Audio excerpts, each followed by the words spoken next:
You know, it's important that every professing Christian examine their own heart and life.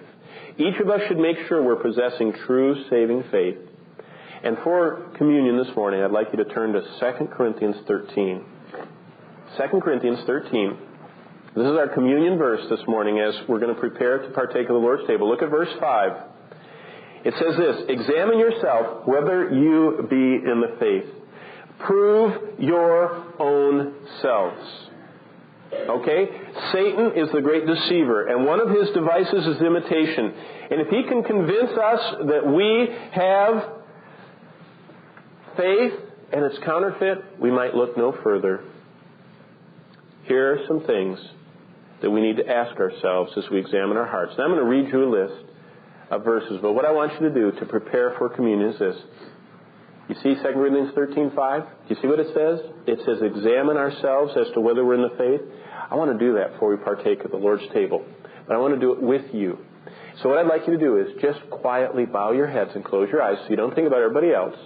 And I want you to listen to 9 questions I'm going to ask you and answer them in your heart to yourself and the Lord.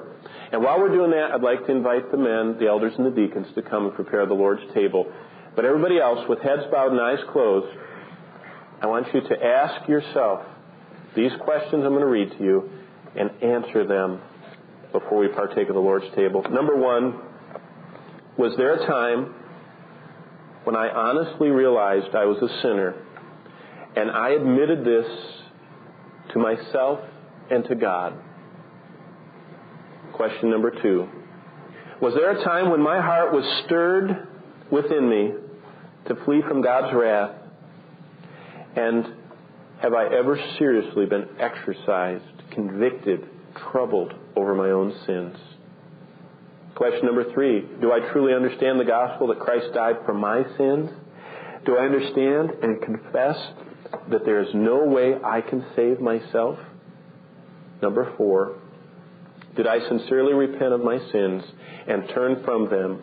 Or do I secretly love sin and want to enjoy it, but not the consequences? Number 5, have I trusted Christ and Christ alone for my salvation? Do I enjoy today a living relationship with Him through His Word and in His Spirit?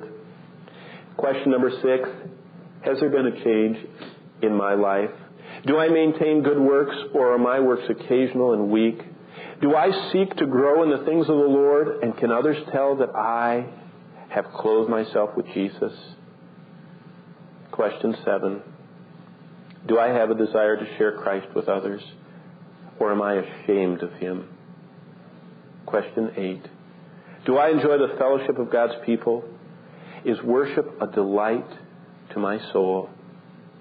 And finally, am I ready for the Lord's return, or will I be ashamed when He comes for me?